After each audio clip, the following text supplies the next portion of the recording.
विद्यार्थियों नमस्कार।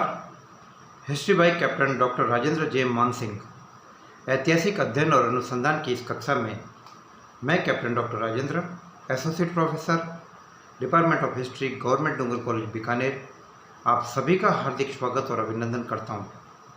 विद्यार्थियों, आज मैं आपसे जिस टॉपिक के बारे में बात करने वाला हूं उसका संबंध महाराजा गंगा सिंह विश्वविद्यालय बीकानेर के बीए प्रथम वर्ष के छात्र छात्राओं के प्रथम प्रश्न पत्र से है। और इस श्रृंखला के अंतर्गत विद्यार्थियों में आपको उस पूरी प्रक्रिया को समझाने का प्रयत्न कर रहा था जिसके तहत हम ये सिद्ध करने की कोशिश कर रहे थे कि किस प्रकार से मगध एक महाजनपद के स्तर से एक शक्तिशाली साम्राज्य के रूप में बदला। और मैंने आपको बताया कि मगध अपने शक्तिशाली सम्राटों बिंबिसार और अजातशत्रु के समय में तेजी से प्रगति करता हुआ उदयभद्र के समय में काफ़ी मजबूत स्थिति तक पहुंच चुका था। तो मैंने आपको इससे पहले की कक्षा में यह भी बताया था कि किस प्रकार से मगध के शत्रु अवंती के शासक पालक ने एक गुप्तचर के माध्यम से, जो जैन साधु के वेश में था, उसके माध्यम से एक षड्यंत्र रचा और उदयभद्र अथवा उदयन की हत्या करवा दी।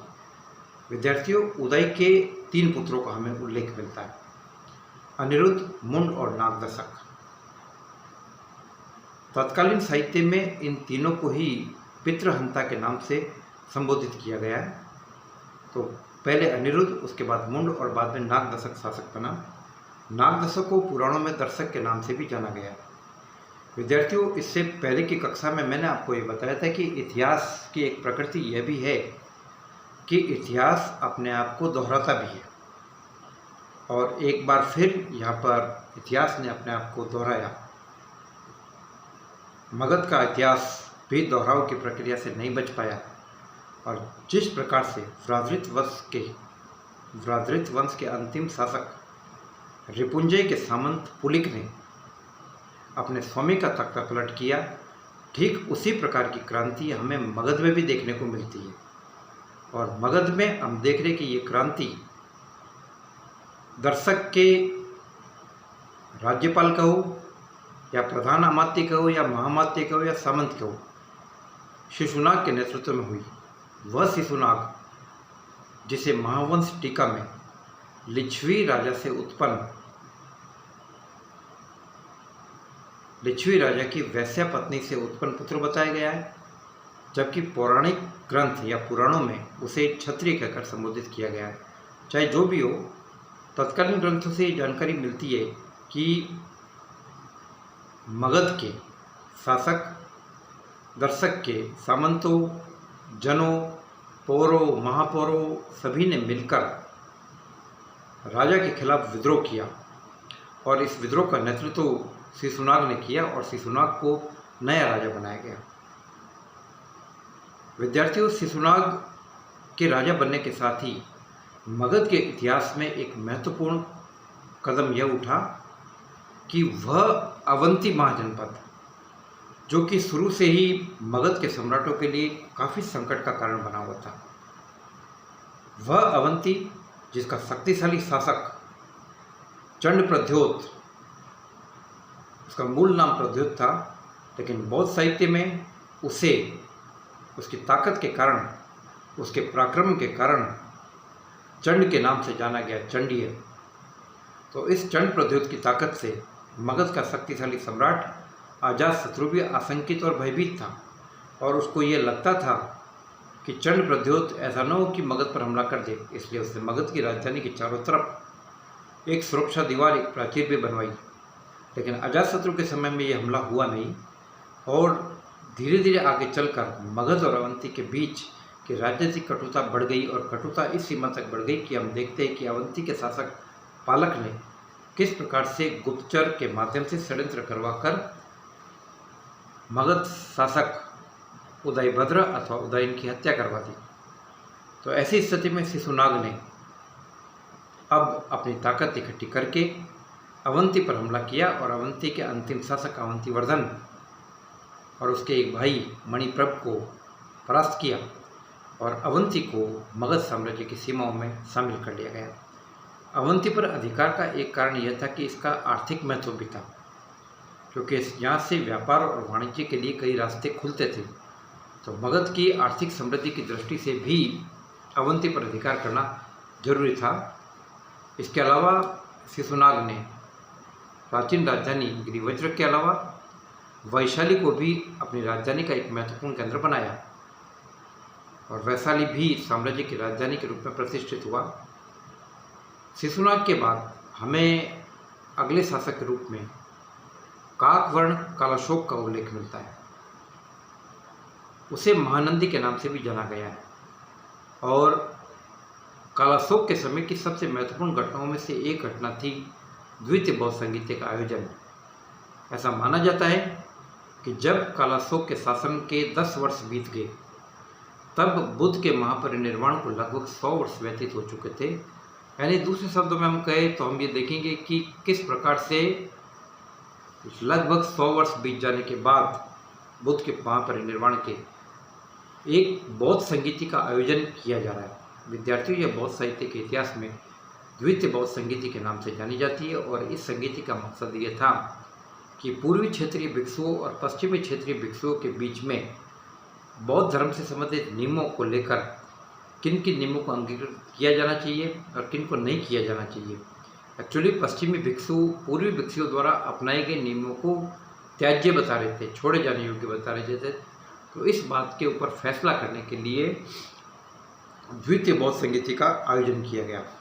तो यह संगीति एक ऐसी थी जिसमें सारे मतभेदों को दूर करने की कोशिश की गई और इस संगीति के संरक्षक के रूप में खुद काकवर्ण कालाशोक ने काम किया। तो यह द्वितीय बौद्ध संगीति का आयोजन होना कालाशोक के समय की एक महत्वपूर्ण घटना थी।